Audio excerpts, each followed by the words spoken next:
Do you know what it's going to feel like when you hear your song on the radio for the first time, or you see your song synced to a movie or a video game?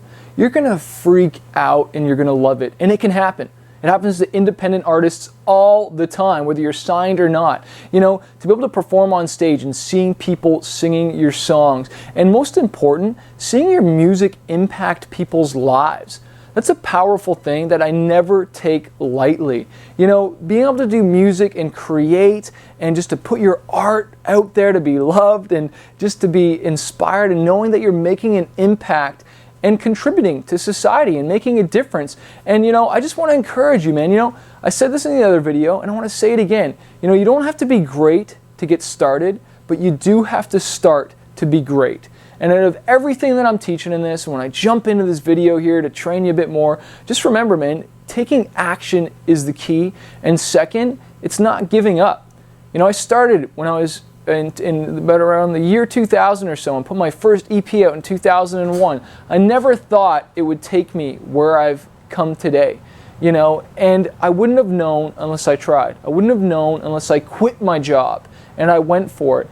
And I remember that if I'm saying yes to something else, it means I'm saying no to something else. But you know what? Saying yes to music was the best decision I ever made. So I implore you, I encourage you, and I'm proud of you for taking the time to get inspired here and get this training into you. Okay, so let's jump into this, man. I said I was going to talk to you guys about how to write hit songs. Well, let's dive into it, because if I teach you marketing, teach about touring, booking shows, publicity, all this stuff, if you don't have great songs, if you don't have hit songs, then there's nothing to stand upon. It's like a building with no foundation, okay? You got to have great songs, because you can send someone, oh, it's a really dope video or it's a dope photo. It's like, oh, let me hear the music, man. Ooh, that's what it sounds like. Like sometimes you can get away with a really, really great live show, but the difference between, you know, having a great live show and a good music, it's like the next level. You want to have all the pieces come together so you're cranking. So what makes a great song? Well, first of all, we start with the song title. You want to have a great song title, says the meaning, says what it's about, especially before I start writing something. You know, I want to know what it is I'm talking about, and the song title really explains that. Well, then what's the first thing people normally hear? Maybe a little piece of the hook, but normally it's the lyrics, it's the verses. And there's a quote I really like by William Zinsser who says, "Writing is not for the swift, but for the creative." Take your time with your lyrics to say what it is you want to say it in a creative way where it's like, wow, I've never heard it before like that. Like, have you ever been to a movie and you heard a line or something, and you heard someone's song and you're like, oh, I've never heard it explained like that, but it still hit me, it still touched me, it was a metaphor that just really said what I meant. Really think about and take time with your lyrics. Think about the artists that you like and why you like those lyrics. And the other key to that, when you're writing lyrics, keep it simple, stupid. And when I write lyrics, I'm always either playing an instrumental, or maybe I'll get a little bit of idea and I'll just write dry and I'll just come up with the melodies in my head, but I prefer to have an instrumental playing because I feed off of that. I'm either listening to instrumentals on iTunes, looking up karaoke instrumentals, or I have producers send me instrumentals and they'll submit tracks to me. You can get guys that make hip-hop beats or rock beats, country beats. There's producers out there that make all kinds of stuff. Just look on SoundCloud, hit people up and get some instrumentals, and I play those and I get inspired and I write lyrics. And honestly, sometimes I can be there for an hour and get like only a few lines, but sometimes all you need is just that start of the first few lines so that you can keep going. It doesn't happen overnight, but you just keep writing, keep writing, keep writing. Next, chorus. You want to have a banging chorus, and I like to call it the hook, because you're supposed to hook people in, get them inspired, get them chanting it and saying it over and over and over again. That's the whole idea of the chorus, and basically sums up an even more simplified version of what you were saying in the verses. The chorus is just like the grand, finale of what it is the song is really about, to kind of just drive it home. And in my song Bounce, it's about breakdancing, and it's just like a party track, and the whole point is just like bounce if you want to just bounce, and move if you want to just move and move. Hear how like catchy that is? I'm repeating things over and over again. I'll never forget hanging out with POD, and I was talking with Marcos and their producer Howard Benson, and he was talking about the song Boom, and that was the single because they said boom like so many times throughout the song, and it was just so catchy, and it became this like chant, and it became an anthem. You know, that's what you want for people, whether it's a love song, whether it's a party song, whether it's a sad song.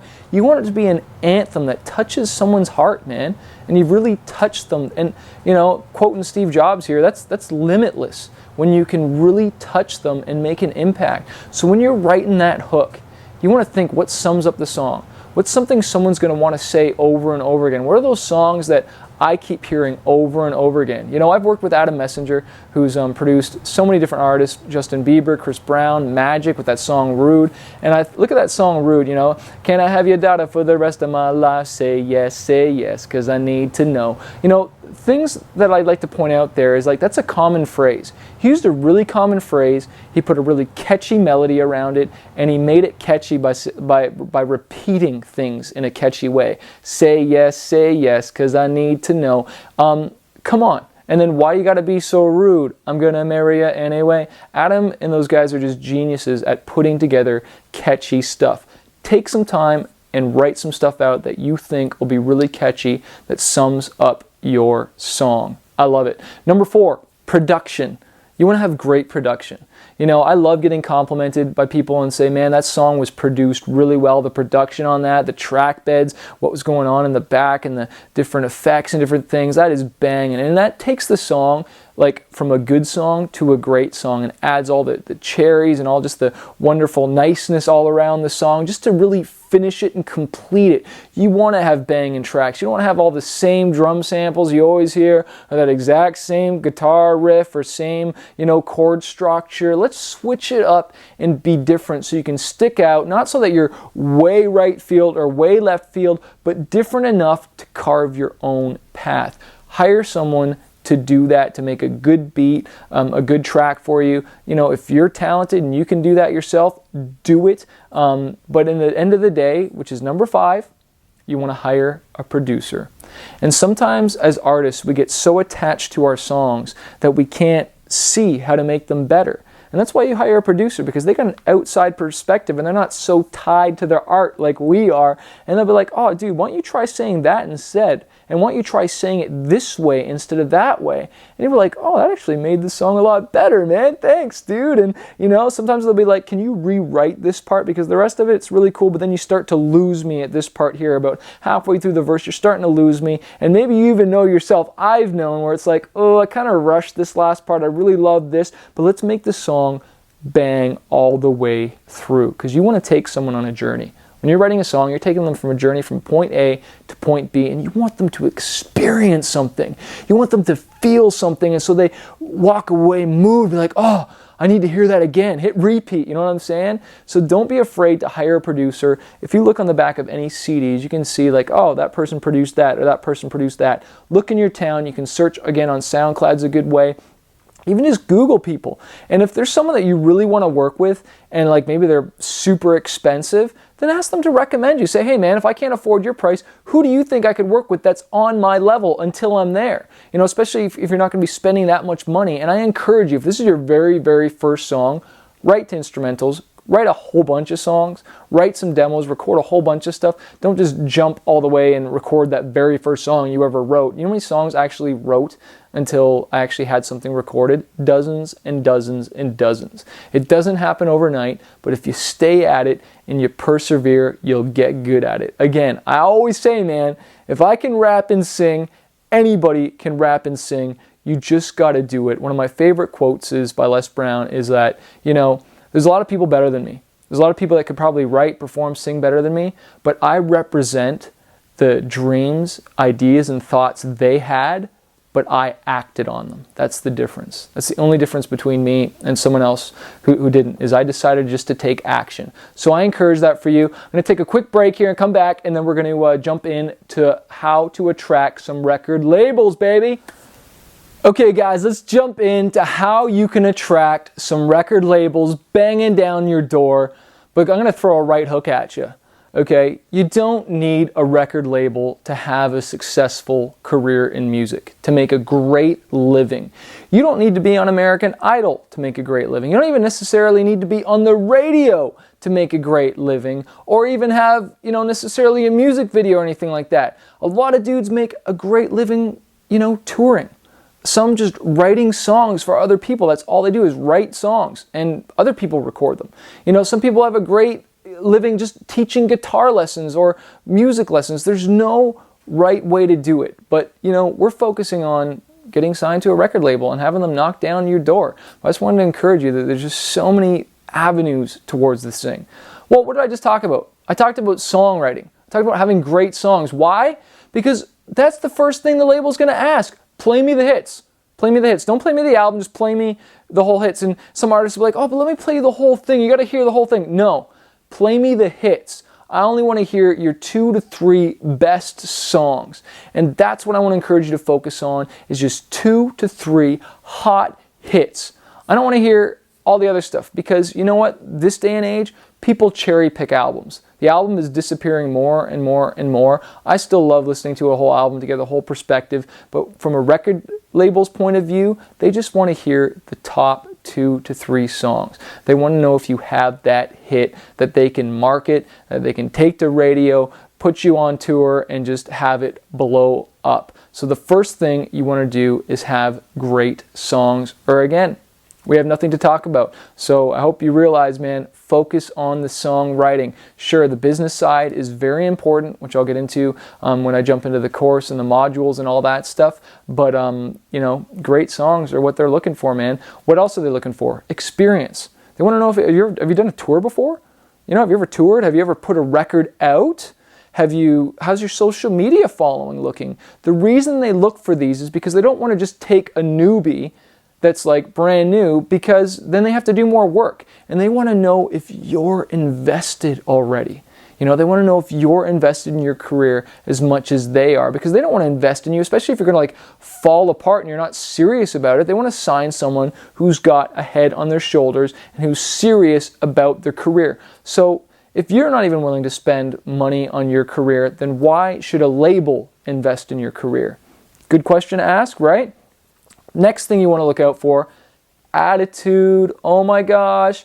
One of the most amazing quotes I ever heard when I first started touring is, Chris, be nice to people, man. You meet the same people on the way up as you meet on the way down.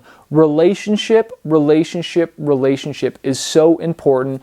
Networking with people, meeting people, not being a jerk.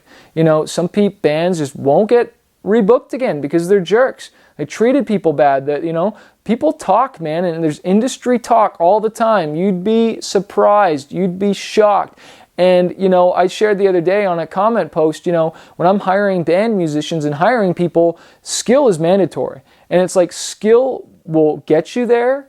Attitude will keep you there. Nobody wants to tour and work with a jerk. Nobody wants that attitude and rock star, you know, attitude. There's no time for it, and we've just had enough.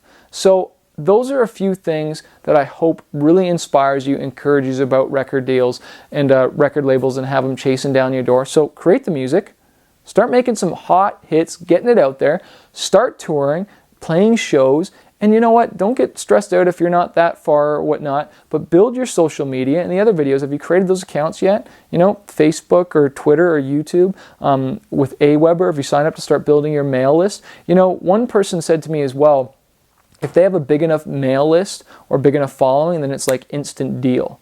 And I want to just give you one little tidbit of advice when it comes to record deals and the money and the advance. The bigger you are and the more you've done and got accomplished, the bigger your advance will be. Because you got to understand, if you're just this brand new artist and the label's looking at you like, oh, well, we don't really need you, we don't even really want you, and you're like begging, you think you're going to get a really good deal? No, they're going to totally rip you off, man, and not give you a very great deal because you have no negotiation power. The more stuff you've done on your own, the better you can negotiate. All right? And remember, whoever gives out the first number loses. Okay? So I hope that gives you some value and to think about, hey, I am so excited about this course, man. This is the next video I'm going to be sending you is going to be talking about the actual course, Smart Music Business, where you can sign up. I'm going to be talking about the coaching and just going through all the modules so we can take your career to the next level, get it launched, get it out there, training with me. I am like so stoked, man, because I've learned so much over my years. I've just traveled so much. I've sold all these records. I've spent thousands and thousands, I spent hundreds of thousands of dollars on my career, and I've made a lot of mistakes. I want to help you avoid that stuff. I want to help take you to the next level